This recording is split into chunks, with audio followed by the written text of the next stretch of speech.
From the Miller Business Center at Middle Country Public Library, this is Centered on Business.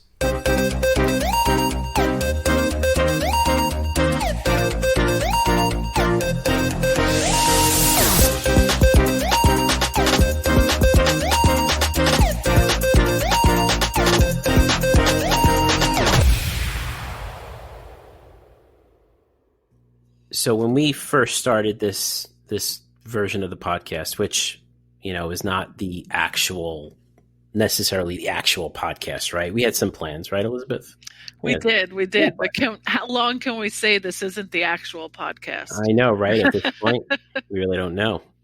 But you did like a nice little pre-recorded thing about the introduction of who we are. But I thought we should get together today and we should actually talk a little more in depth about who we are in the Miller Center, right? I mean, I think most of the people who are listening to us probably know a little something about us, but they don't know everything about us. Not that we have enough time to talk about everything that we do, but I still think we should maybe go a little further, a little more in depth, right? Yeah. I agree, because when we go viral, yes, when this goes viral, definitely going to be people that have never heard of us before. Episode 4, that's when you really find out. That's when it took off, right? Yeah. Episode 1 to 3, they were just kind of like, introducing the characters. They were like character building. Yeah. And speaking of characters, so I'm going to put you on the spot. I'll start with you, Elizabeth. Uh-oh. So, I mean, how did you become a librarian? Like, how did this whole thing start for you?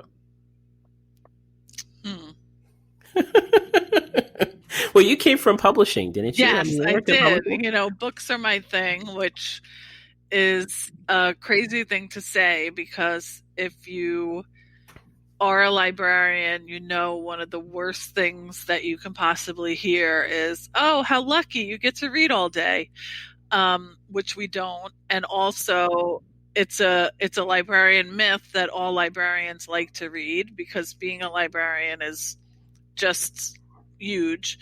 Mm-hmm. But for me, books and reading have always been important to me. The library was always important to me, which is probably why I started in publishing. And I was in the sales side of publishing, licensing, entertainment side of publishing. So it was great.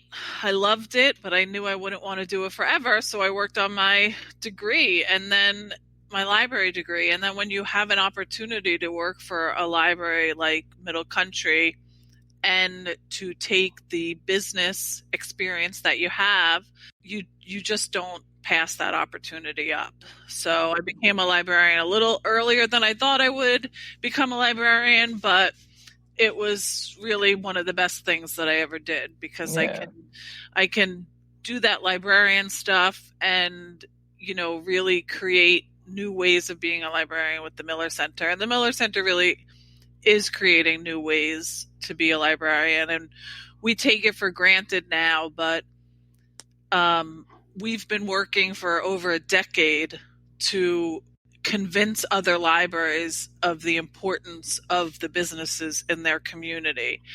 And not just we give our businesses a library card, but give them the resources that they need to succeed, because businesses succeeding in your area means the economy succeeds, means you succeed. It's just a win-win for everybody. So it's everything, right?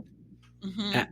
Alex, as a business librarian at the Miller Center, did you ever think that you would be doing what you do now? I mean, why did you become a librarian? I never thought in a million years that I'd be a librarian. But what ended up happening was, my family is in the business. My mother's a children's librarian, and I was, I was just very unhappy at what I was doing. And I was just told, like, oh, they have some classes over at Stony Brook. Why don't you just take them? And they all, at the time, they offered 4, and I took them. And I guess, I don't know,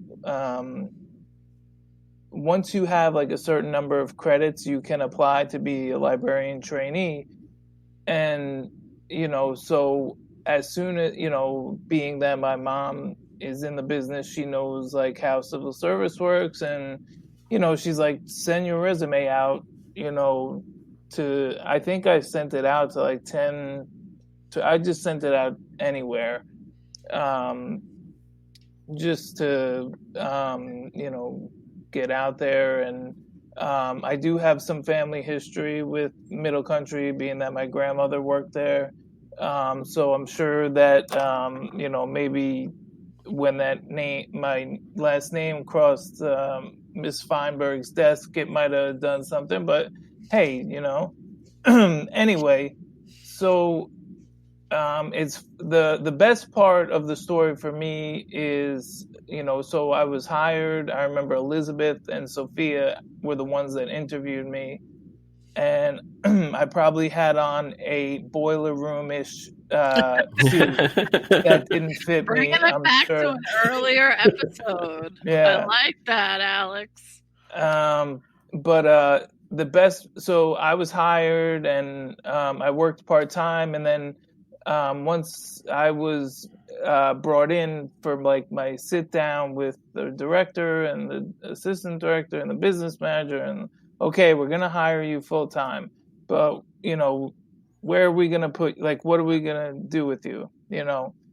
And there was an option that, was offered, but I said, I really like to work at the Miller Business Center. And I remember there was smiles from I think, Sandy and whoever else was in the room. And I'm so glad to this day. I'm like so glad, because I could be a very shy person, and especially in that high pressure situation, maybe not speak my truth, like speak what's in my heart. But I'm so happy that I said that day, oh, I really like the Miller Center and I really would like to work there. And I mean, it was the best decision I ever made. I love doing this. I love working with you guys. It's the best part of my job. It's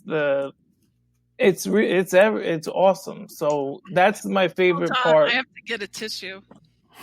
but like I always go back to that meeting, and if I didn't say that, what would I be doing? Yeah, you'd be. I mean, I might still be happy. I'd be at Middle Country, sure, still great library, but I mean, I wouldn't get the experiences that I got. I have. What Alex doesn't know is that we called you. Like Sophia and I were like, we want him for Miller. Oh, okay. Yeah. And then when you said you wanted Miller, before we could even say we want you for Miller, it was awesome. Oh.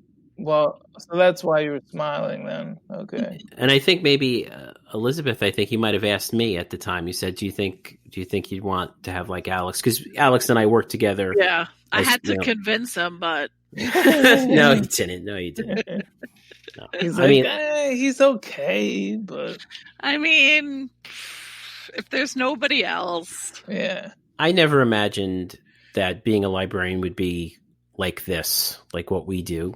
It's like, it never crossed my mind that I would be, sitting in on a meeting with politicians, and business advisory people, and, sitting down at the table at a breakfast meeting with a guy who was just starting a pharmaceutical company on Long Island, and then 2 years later is the number one pharmaceutical company in the one of the United States, and the largest in the United States. Crazy. So, stuff like that is just, it's just wild.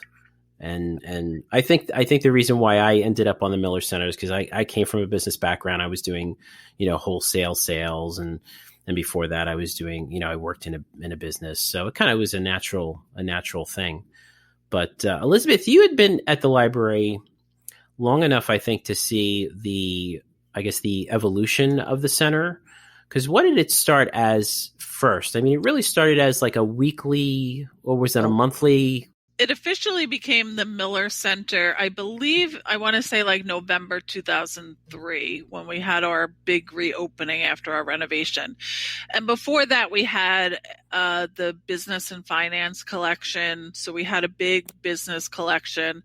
And the Louise Weiss, who started it, and Sophia Surlis McPhillips, who's our director now, they had what we called the Library Business Connection, which was a networking meeting that they held 5 times a year, where local businesses would come in, and the main purpose of that was for those businesses to connect with each other. And there's also an educational component, and that still is something we do. It's still going strong. We changed the name of it to Miller Mornings, but it is absolutely the Library Business Connection.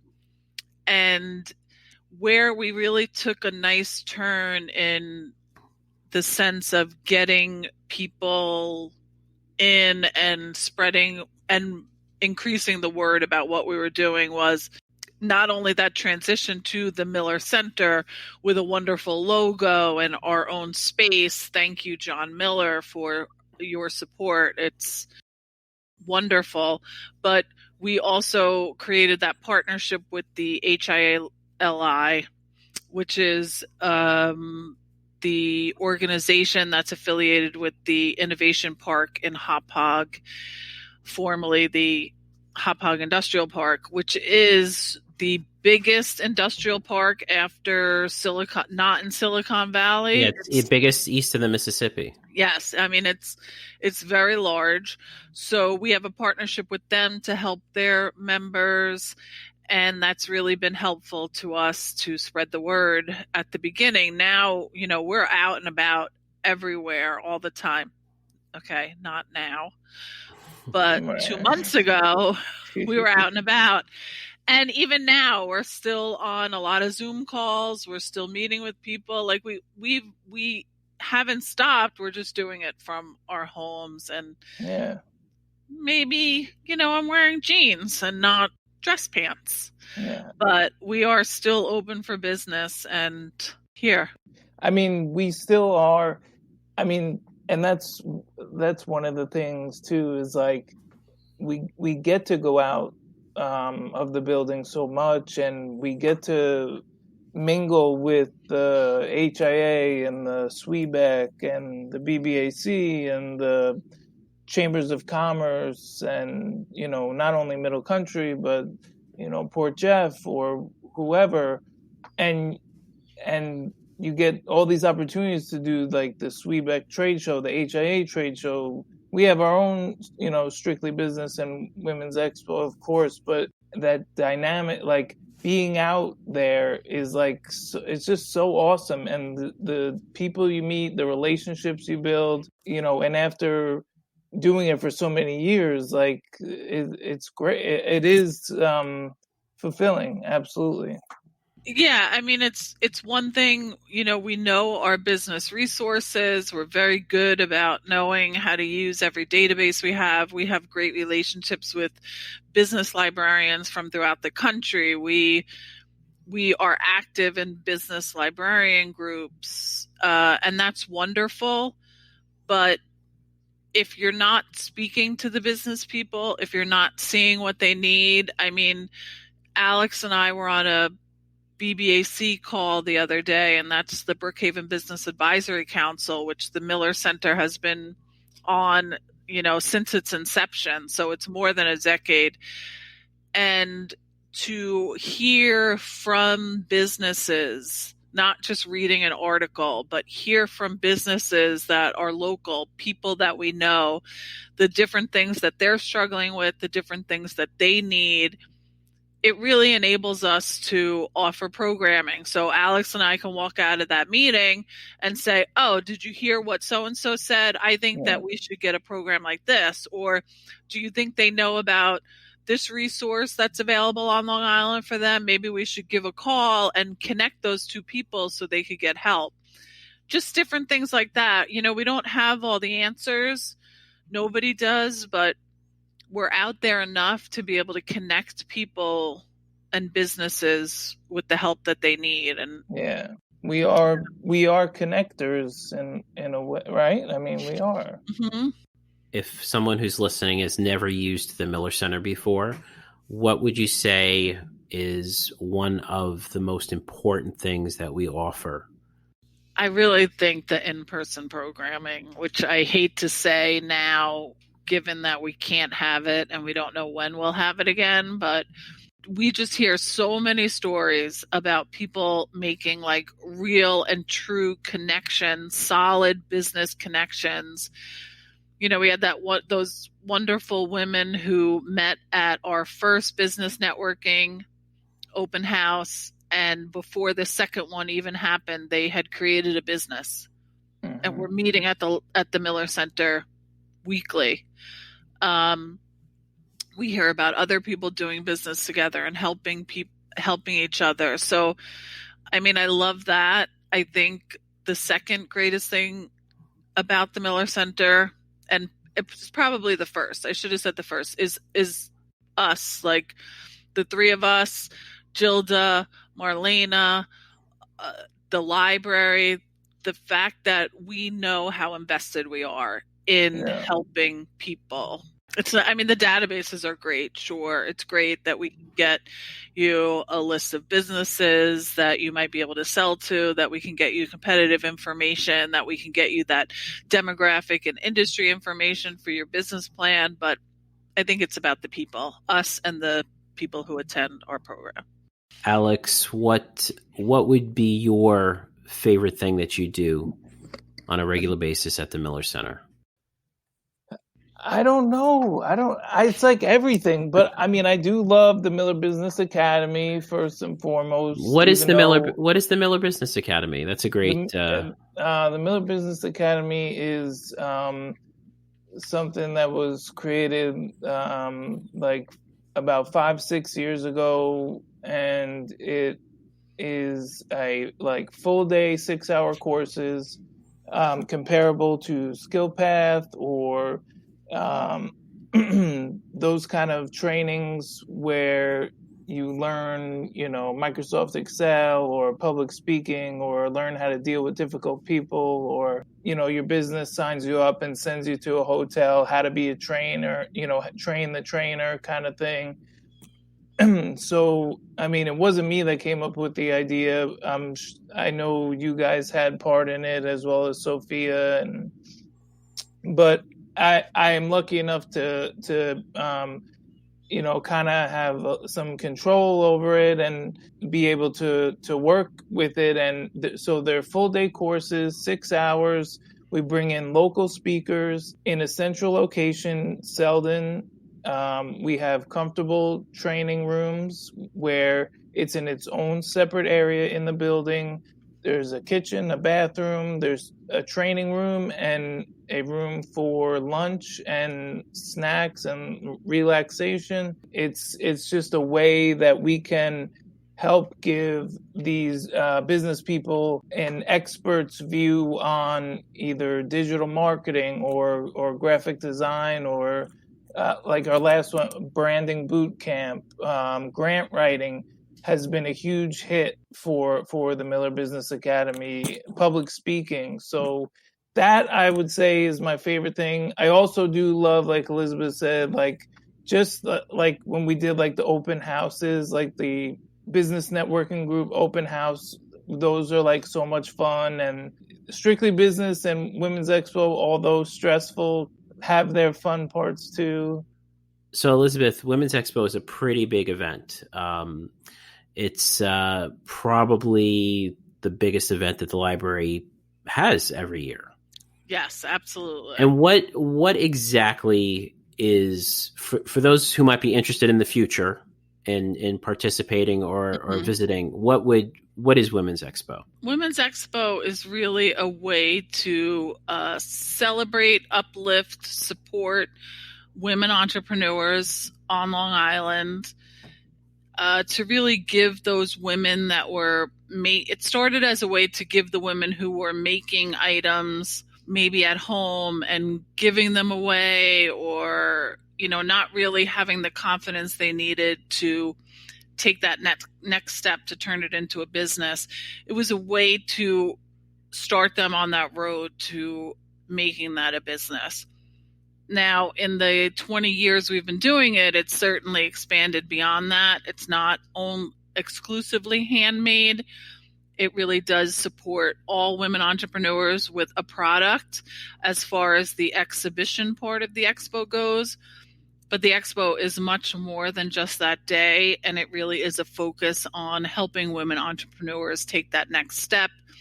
And of course, as always, connecting women entrepreneurs with other entrepreneurs, with business women professionals in the community. So we have women from a lot of different businesses and industries on our planning committee, and they are also available to work with these entrepreneurs. And it's, more than a day, it's all year. Yeah, and it's remarkable to see how the library transforms itself from a place where we have books and CDs and reference items, and all of a sudden, overnight, those all disappear, and the tables come in, and people sell their wares. Sal, not to turn the tables on you, but I kind of want to know what your favorite thing is about the Miller Center. Agree. Sal's trying to avoid it. What my favorite thing is? Yeah. It's the mini bagels. It's the mini bagels. JoJo's and Centery. Shout out to a local business. Yes. No, but in all seriousness, I love helping people, and I love being able to answer their questions and have them have the aha moment. That for me is the win, is the aha moment. Before the library closed, and even now, even when we do this remotely, even though there's not that interaction, that true human contact interaction, but even over the screen for the best of it, that showing patrons and small business owners and whoever comes down, okay, look, this is what I'm going to do. I'm going to go to this database and I'm going to find all the insurance companies with 10 million more in revenue and all this. And you do that, and their face lights up, and they're like, "Are you kidding me?" And that's the best thing, is the "Are you kidding me" thing. It's just having that moment. I call it the easiest sales pitch ever, is being able to sell them something that they don't have to pay for, that can help them build their business, and see that sparkle in their eye. And frankly, for some business owners, that sparkle is almost like, oh my goodness, I think I could do this. I think this could work. Because sometimes they come in and they're like, overwhelmed. They're like, I went to the SBDC and they said I need industry information and I need marketing information. Mm-hmm. And can you find the market share for, dishwasher detergent, because I'm coming up with a new dishwasher detergent and I don't know, there's like this helplessness that they come in, and it's almost like they don't believe what our partners have told them. Our partners are fantastic. They say, hey, listen, if you go to the Miller Center, they're going to show you something. And it's like, yeah, right. What are they going to show me? Right. Well, I have Google. I can Google something, right? You know what I mean? That's what it is. Yeah, I'll Google it. I can download an article from whatever. But then when you sit them down and they're across from you, and you start to show them the database, and they're like writing down notes, and then all of a sudden they kind of stop. And they kind of look at you like, "Are you have this information? You can tell me which consumers in my neighborhood who make over $200,000 a year would be interested in my product?" Yeah, we can. There you go. There it is. It's that is my favorite. I'm almost like the magician.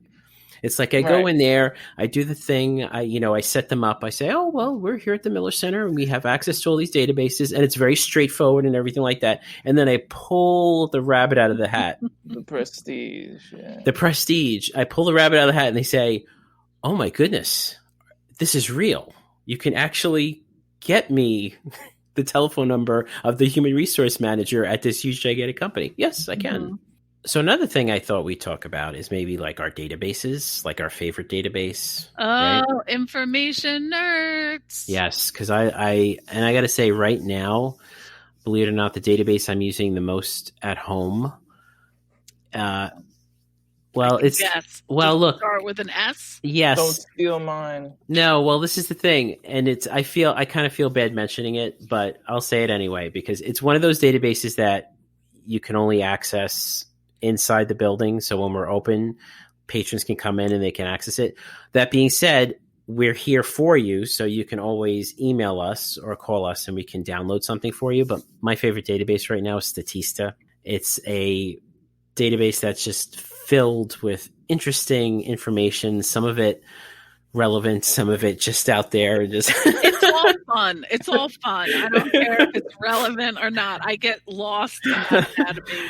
Yeah, it's amazing. It's, charts and infographic, like those cool infographics, like USA Today, right? For me, that was the infographic paper, right? I'm sure it still is, but there was always an infographic on the front cover of the business section, and it was always nicely designed. So Statista they're kind of like the infographic company now. Mm-hmm. So you can download charts. I just did research for a patron this morning that's working on a retail project. She had asked a question that I didn't think I would have the answer to, and I said, just for the heck of it, before I say I think you're asking for something really out there, I did a search, and guess what? There it was. Statista. Well, what's great about Statista is you mentioned it's not available outside the library. It is now during the time we're living in now. It is temporarily available. Oh, great. So we're able to get them the information. That's really what I meant. But what's great about Statista is you can search it as a not logged in, see what information is there. You'll see that their reports cost about $300, sometimes more, $400.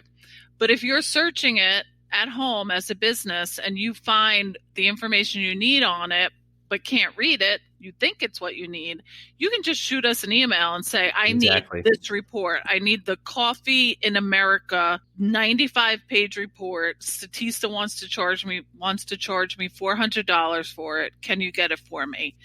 And then wham, bam, we send it to you. And it's free. Exactly. For you. It's not free for us. Not free for us. Free for you. It's a great database. And just to piggyback on what you guys were saying about Statista, although I wasn't going to say that it was my favorite, but I had two. This is back in, I don't know, maybe February or March, probably February. I had two one-on-ones they were the same day. One was in the morning, one was in the afternoon. One person was trying to buy out the owner of a cafe and redo it, and the other was starting her own line of sauces, but not pasta sauces, just like sauces made from sweet potatoes or I don't know, whatever. Mm-hmm. For both of them, the information I was able to pull from Statista was like, they were both like floored, and it like saved the day. I looked like Superman, and I felt like Superman for the rest of the day because, and these are two people that are starting a business. They need this information, and it was just great, and they were so happy. I mean, that I just couldn't imagine it, and that's what really, I hadn't really messed around with Statista too much before that, but once I did that, I was like, come on, man, get with it. Yeah, I love Statista. I would say probably my second favorite or another favorite is First Research. Yeah. And I think I just always go back to it because of my background in sales. So what First Research is it's industry reports. So it's it can be anywhere from, I think they're usually double digits, but like 10 to 20 pages on an industry based on NAICS codes. So if you're looking for information on the retail industry or the footwear industry, you can get a report on that industry. And they're put together by economists. They are very in-depth. And they are very current. I've never seen one more than 6 months old. But what makes them so great is not only do they do the normal things an industry report would do, here's what the industry is, here's, its growth rate, here's some news about the industry, here are the biggest companies in that industry. That's great. I mean, but that's not a surprise. That's nothing that you wouldn't get with any other industry report. But I think you guys know where I'm going with this. The best part is the call prep questions. Yes. It's and what these things do is they prepare you for meeting with the CEO of the company, the CFO, the HR. So they actually give you questions that you can ask that actually tells you what is the HR person most concerned about in this industry. Is it they can't hire enough talent? Is it they have to retrain everybody? If you're meeting with the CFO, it gives you different questions, conversation starters. So you could say, oh, I'm meeting with, so-and-so from this widget company. I have no idea what's going on with them, but I'm going to start at this industry report. I'm going to get these conversation starters so I can walk in, and be all cash and say, hey, I was doing a little research and I hear that you guys are really concerned about the price of steel. Yeah. Or whatever the industry is telling you.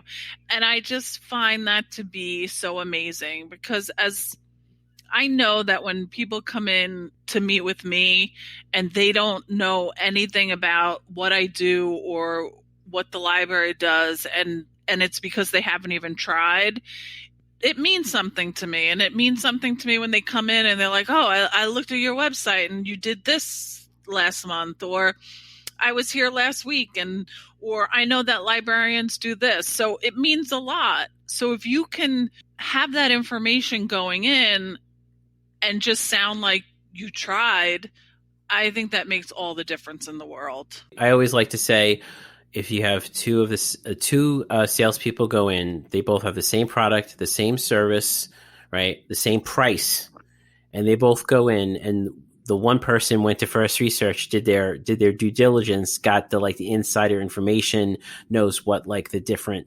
terminology is, the acronyms and the major associations exactly related to it. Everything else being equal, that person who goes in there sounding like they're in the whatever business that is, they're going to get the sale.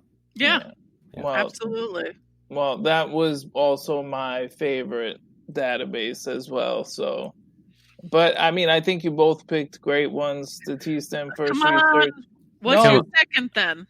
What's the one you use the most, Alex? Reference USA. I use Reference USA the most because a lot of times we, as most people know, we get hit up for marketing lists and, research lists for, say, I don't know, apparel companies located in Suffolk County or manufacturers with 10 or more employees in Nassau County or whatever the criteria may be. And it's definitely the most used by me. I have so many different files saved on my flash drive that I could probably delete, but I don't know why I save them. I don't know why, but just in case the patron calls you a year from now and says, hey, remember that list you sent me? Can you send it again? I lost it. Yeah, but the thing is recently we had helped a business friend of ours with a project. I guess that was over the summer. And just to see its many uses, just to see the different things that you can get from that website, and it's super easy to use. It's every time I go to do a one-on-one, it's the first database I show, and I let people know how easy it is. I think that mapping feature just changed everything for us.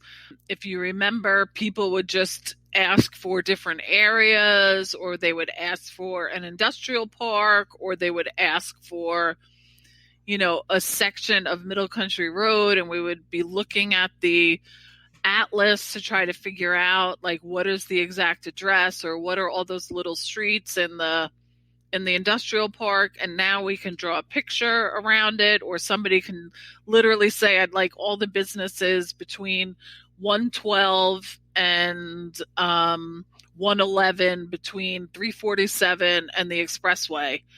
And we can just draw a picture around it. Yeah. I've gotten a lot of use recently out of the historical part of Reference USA, which, you know, in the past I haven't used it as much as I probably should have, but it's very interesting if people are looking to start a business or just curious, not only to see who owned a business before the current owner or what was in a building before the current business, but it was interesting for me. I used it to do some research on the coffee industry and just to see the number of coffee places and how that number has changed and how their sales volume has changed over time in our area. Like, it's great to see it nationwide. Like, we know more people drink coffee and they go to Starbucks, blah, blah, blah. But to see it like hyper local, exactly where I wanted, it was interesting. But yeah, wow. I'm an information nerd. Yeah, it's popular. Yeah. So, no, well, that's their number one database. And then just to bounce back to first research, I was just looking at, they have like the forecast industry growth, and you can do it. I think you can do it by state. Yeah, Yep. and I did that before we logged on today, and I was just kind of looking at it. So that was very interesting too. So yeah. So Elizabeth, I just want to ask you a question that we're asked a lot by patrons, and maybe you can explain it. You know, a lot of our patrons like to know, is there a way of getting email addresses? You know, I want email addresses. Like, it's like a chorus of email address people. It's like if this was a Broadway show, the big, huge, gigantic show-stopping number would be the email address. It's called the 11 o'clock number, Sal. The 11 o'clock number, is that what it's called? The 11 o'clock number, solo by Patti LuPone, would be email. So why don't we have access to email? Legally, you're really not supposed to email somebody unless they email you or they accept your email. So none of the lists include batch emails. If you look at Reference USA, they do have an option where you can buy email addresses, but even that, you are not purchasing those email addresses. If you were to purchase those email addresses, you would actually be having Ref USA send your email out to a list that they have, and then anybody can opt into your email from there. Beyond that, we find you really need to talk to people and meet people and have them know you. Getting a random email from a stranger is not, the way we have found is a good way to do business locally. Right. So as you meet people, get their email addresses. If there's somebody you're really dying to reach out to, you can probably get their email address from their own website. But as far as batch email addresses go, or something. But. Yeah, I mean, right now our Miller list is over 3,000. That is all organic. Those are all people that have attended programs, that have attended our trade shows, that have signed up for a Miller card. So, and that took years, but I think it's better to send to those people that we know want to read our emails than to just send. Before we end, I definitely want to take a moment to thank the Middle Country Library Foundation, because if we did not have the Middle Country Library Foundation, we would not be able to have the Miller Center. They are our support. We thank John Miller for, donating to the Middle Country Library Foundation and enabling us to start the Miller Center. But the foundation has been with us from the beginning, and they are the reason we're able to get sponsorships from businesses. They are the reason we're able to get grants. And those sponsorships and grants are the reason we're able to help so many people outside of our local community, the Middle Country community. So shout out to the foundation for sure. A lot of times that we hear that the Miller Center is the best kept secret on Long Island, and I don't always like to hear that.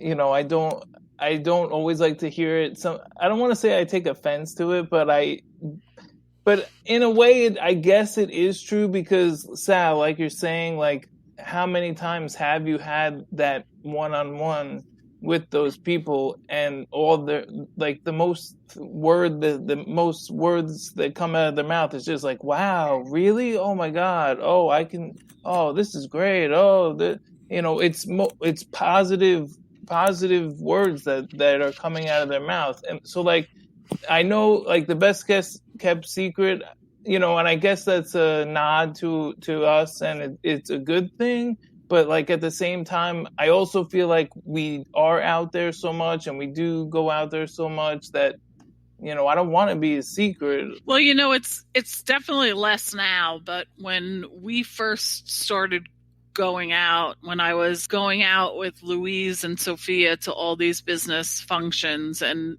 people would ask us, oh, what do you do? And you said you were a librarian from a library, and it was just, they didn't even know how to take it, which is why our business cards say information specialist, because people understand information a lot more than they understand libraries and being a librarian. And in fact, I'm sure there are many people who are active in the Miller Center who don't even realize we're librarians. Yeah. Not only that, they don't even realize we're part of the library. They're like, Yeah. oh, Right. so you have they gave you a nice space here. And no, this is our space. This is the library space. I've definitely heard of it recently.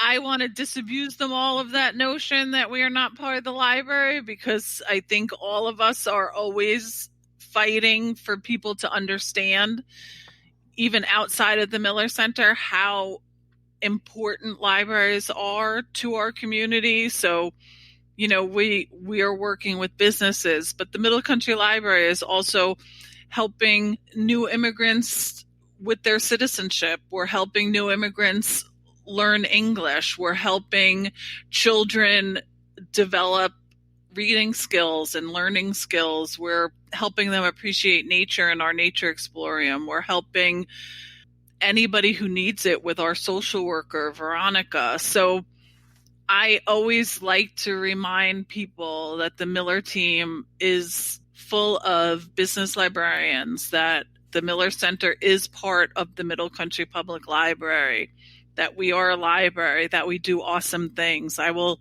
never stop being proud of the work that we do in the Miller Center and in the library as a whole. And all of us are working on other things in the library that are amazing. So I'll never stop telling people that. Yeah, that's a good. You put that very well. That's true. Libraries are awesome.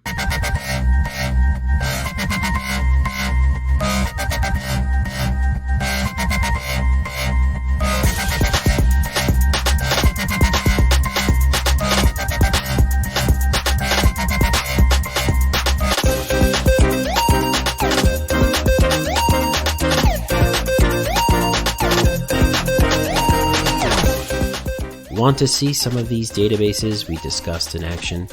Check out Miller Business Center TV on YouTube. From recordings of our online programs to database tours to tips and tricks, head on over to millerbusiness.tv now.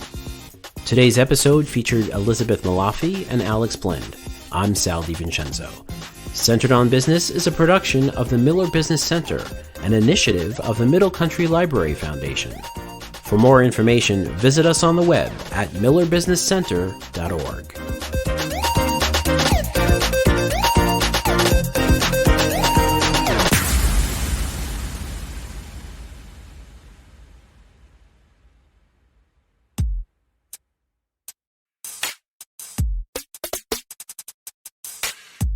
Hey, looks like this guy needs some help.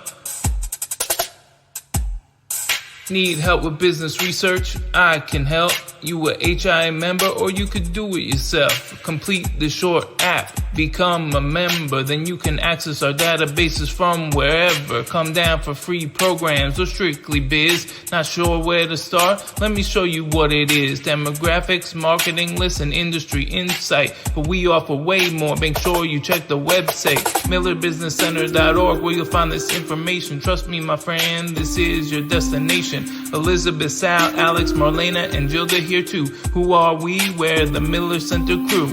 That's how it ends, my business friends. Call and make an appointment. We'll help you through till the end. Sal on the beat.